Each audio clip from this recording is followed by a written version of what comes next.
Olá a todos, a paz do Senhor Jesus, tudo bem com vocês? Hoje nós iremos aprender um pouquinho sobre o livro de 1 Coríntios, capítulo 13, de 1 a 13, aonde fala da supremacia do amor. Vamos lá, vamos aprender um pouquinho sobre o que é o verdadeiro amor, onde Deus nos ensinou as características do seu amor, mostrado por Jesus, que o amor é paciente, é benigno, não arde em ciúmes, não infama, não se ensoberbece, não se conduz inconvenientemente, não procura os seus interesses, não se exaspera, não se ressente, não suspeita mal, não se alegra com a injustiça, mas regozija-se com a verdade. Tudo sofre, tudo crê, tudo espera, tudo suporta. O amor jamais acaba, pois Deus é amor e a vida de liberdade é uma vida cheia de amor. Hoje em dia, aí por fora, falar de amor parece ser uma coisa bem comum, já que as músicas do mundo tocam no assunto. Por isso se torna um assunto extremamente banalizado, distorcido, quando deveria ser algo de muito respeito, pois falar sobre o amor é falar sobre o próprio Deus, pois Deus é amor. Nós iremos aqui fazer um resumo de 9 características divididas aqui no texto sobre o que é amor. E vocês vão entender, segundo a Bíblia Sagrada, o que significa o amor, segundo as Escrituras. Nós iremos falar aqui sobre o amor é paciente. A primeira característica da presença do amor de Deus em nós é a paciência, para que as coisas aconteçam pacientemente conosco e com as pessoas e com as circunstâncias, até com Deus, e que já nos coloca numa situação de humildade diante dele, da dependência na sua ajuda. No mundo tão informatizado, mecanizado, é tão desesperador e preocupante, é uma urgência com a rapidez e a eficiência de tornar-se extremamente difícil a prática do amor verdadeiro, porque não temos paciência nem humildade de reconhecer que somos aprendizes em algumas áreas em que o exercício e o tempo e a prática nos fazem eficientes naquilo que estamos aprendendo. Vamos trazer uma explicação básica do que significa isto que estou falando para vocês. Bom, vamos começar com esta bela história para vocês entenderem o que eu estou falando. Um médico não se torna médico em 2 semanas na faculdade de medicina, nem sentado apenas em uma biblioteca estudando sobre patologia médica, estudos ou doenças e etc., mas dentro de um hospital de 8 e 36 horas seguidas, às vezes lidando frente a frente com o lado prático das situações, não é mesmo? Então aqui a gente só vai saber realmente na prática o que é o amor quando praticamos a paciência. É como aqui contei para vocês, o médico não se torna médico de um dia para o outro. Ele terá que praticar a sua função, a sua profissão, mesmo ali frente a frente. Então, tudo o que fizermos, nós temos que ter um pouco de paciência. É por isso que Deus fez o mundo em 7 dias, para nos mostrar que quando se ama o que gerou e quer fazer perfeito, deve-se ter paciência, perseverança, persistência e cuidado.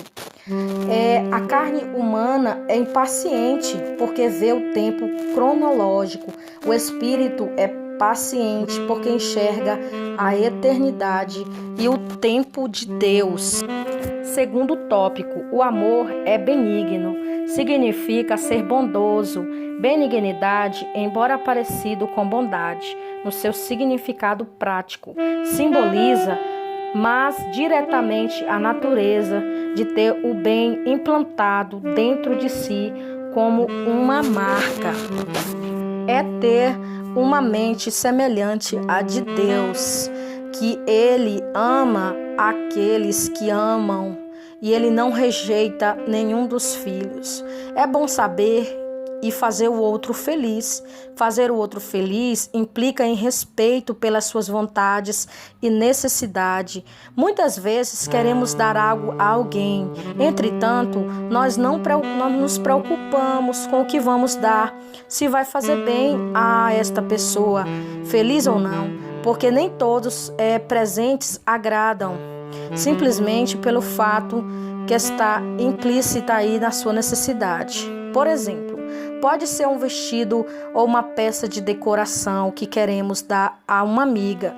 Com certeza ela ficaria feliz, pois o preço é caro e o produto é importado.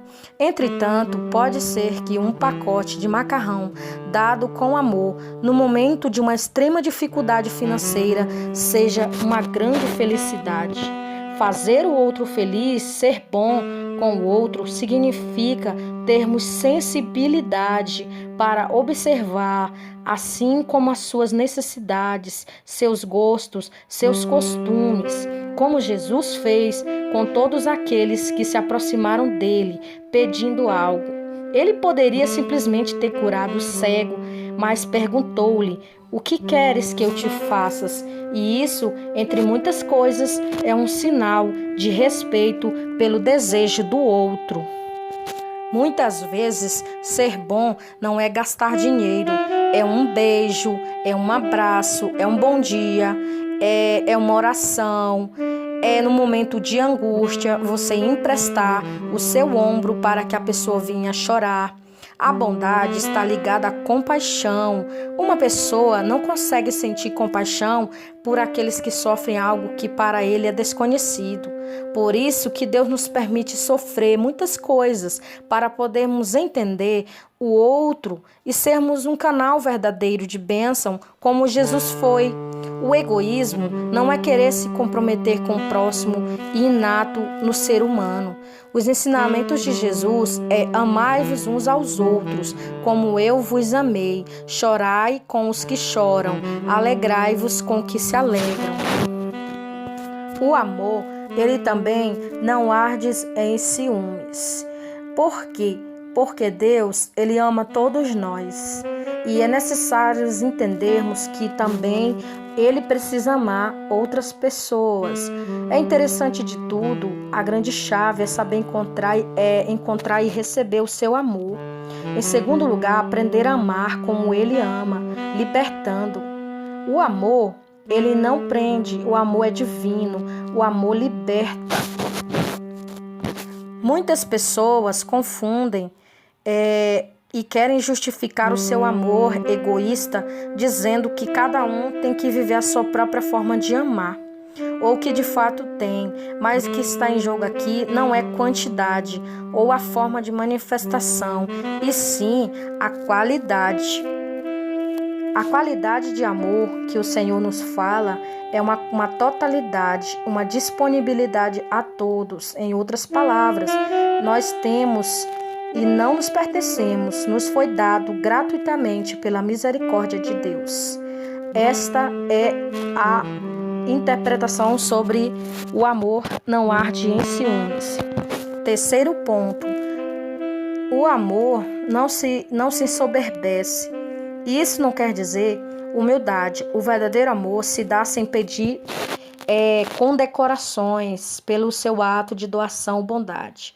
Não se orgulha de ter feito bem, não fica contando os seus feitos para todo mundo, não procura ser visto, mas alegra-se pelo fato de ter exercido o mandamento do Senhor, sabendo que a recompensa vem de cima. Não precisamos de demonstrações exageradas de afeto ou de grandes presentes para dizer que amamos.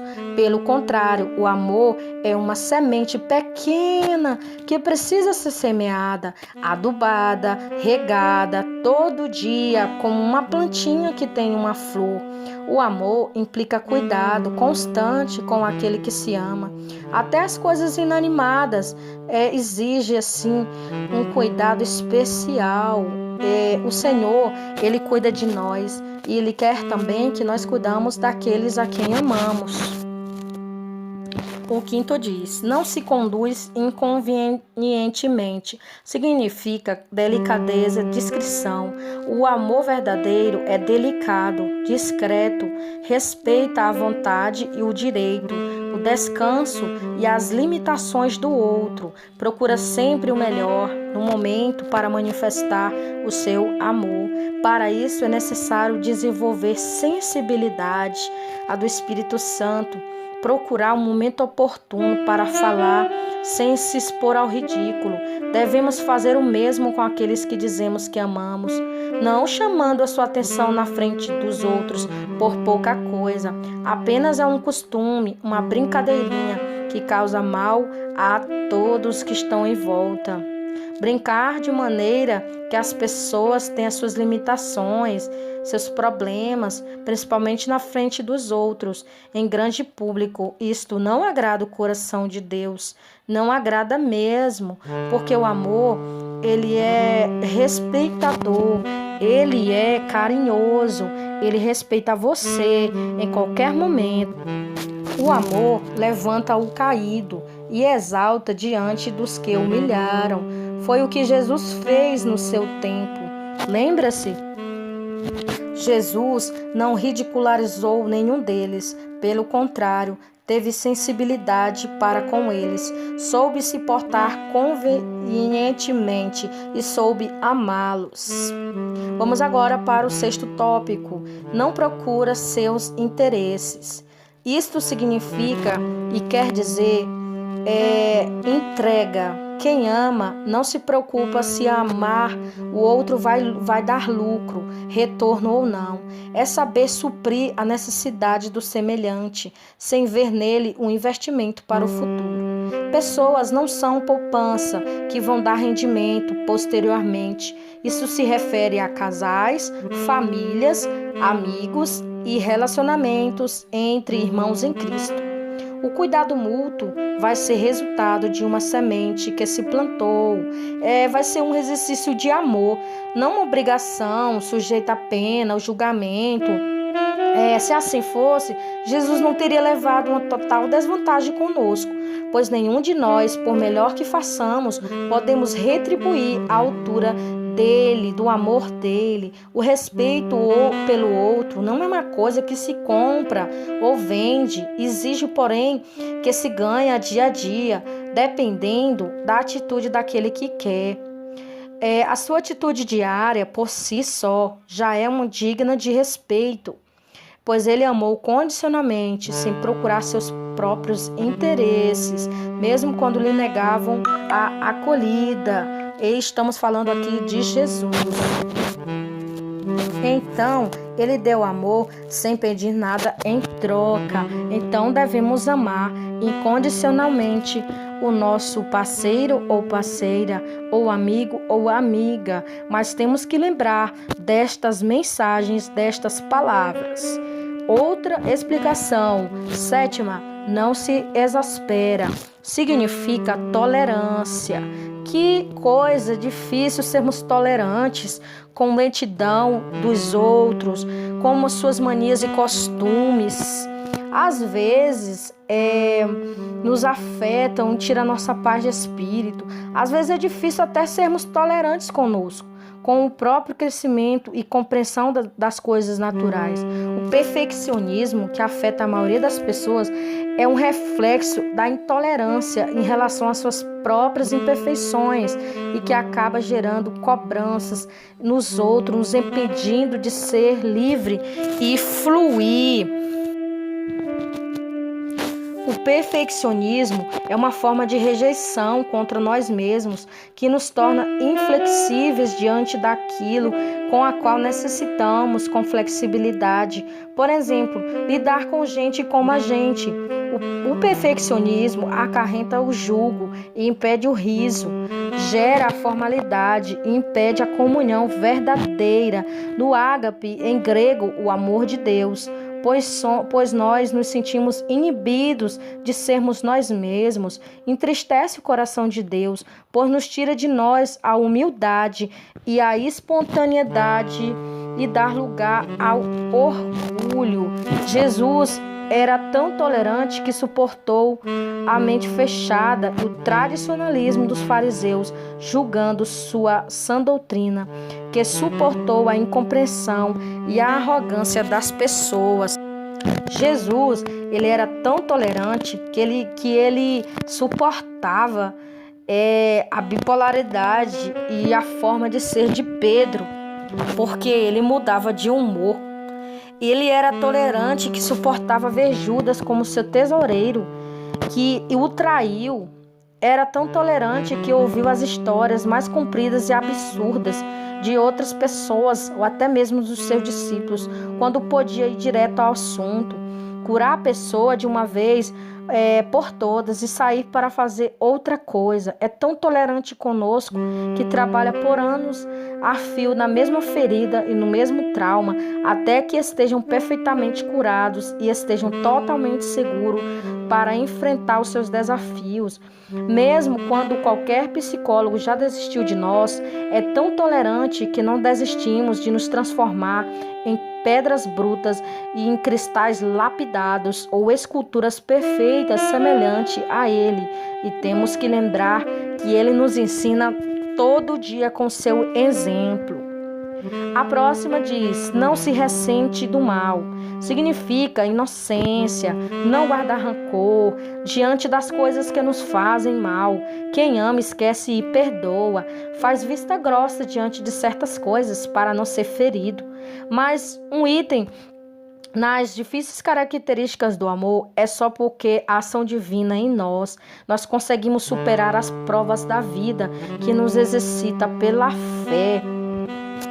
Olha só um exemplo.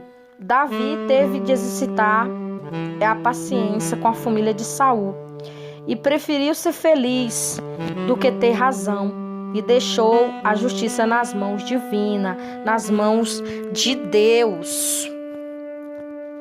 Amar com inocência é fazer as coisas na simplicidade de uma criança, apenas porque dá prazer em fazer, não porque os outros vão achar adequado ou não. Atualmente, somos tão exigentes em tudo, até na questão do amor. Queremos julgar as atitudes, amar sem ressentir do mal, ser como uma criança, sem malícia e viver debaixo das asas protetoras do Pai, ao invés de sermos tão adultos como os homens e desejam que sejamos, e fugir das atitudes carnais que nos trazem um peso do nosso ser. Por isso, temos que ser como uma criança. A criança, ela é espontânea, ela não tem malícia.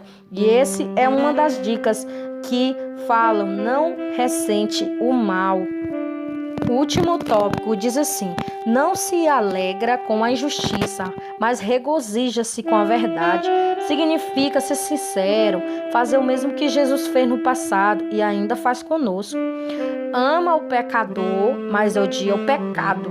É saber que nós podemos errar, todavia não precisamos ser convenientes com o erro ou com as coisas que entristecem o coração de Deus. Na verdade, é vivenciar com arrependimento e mostrar o caminho certo, até que possam gozar da intimidade com Deus. Arrepender-se, aqui, diz assim, é reconhecer um erro, mudar de atitude. Quando amamos os nossos irmãos, nós também amamos a Deus. A sinceridade, entretanto, não deve ser uma desculpa para colocar o outro para baixo, minar a desesperança, mas minar a fé, minar a sinceridade, mostrar o próprio semblante e a aprovação e a desprovação com situações e atitudes que afrontam. Mas isso só vai mudar se nós também mudarmos de atitude, exercer a nossa parte, fazendo o que é certo, porque Ele mesmo nos ensinou.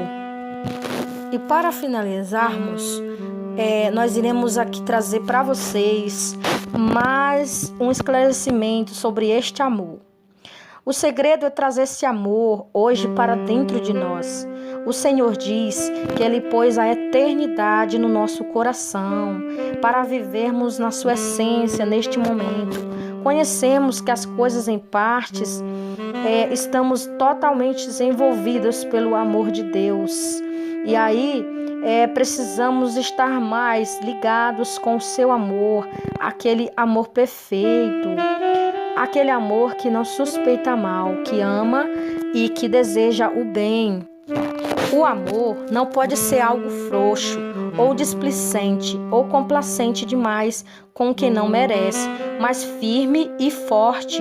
Muitas vezes, para não permitirmos que aqueles que amamos venham a se perder, é um engano pensar que quem ama é bonzinho, sempre não repreende. Por isso, eu negaria a própria palavra de Deus que diz que Ele é amor, mas também Ele diz que repreende aquele que o ama.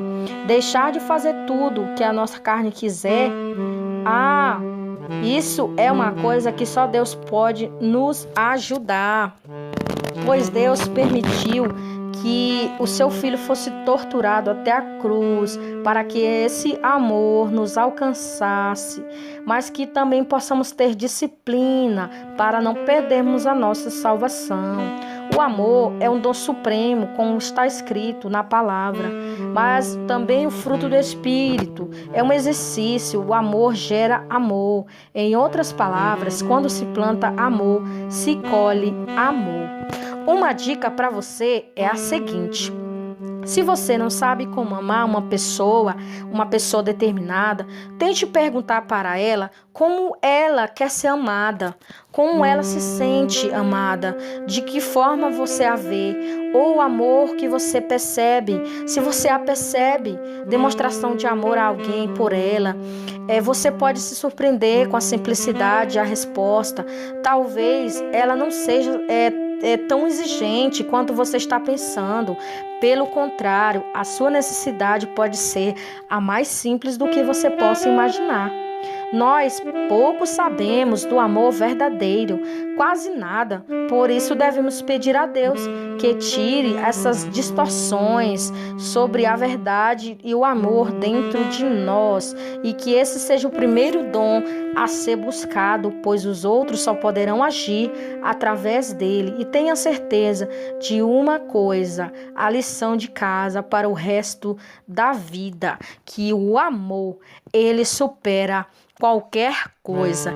E hoje nós aprendemos sobre o que é o amor. O amor é paciente, o amor é benigno, o amor não suspeita mal, o amor não arde em ciúmes.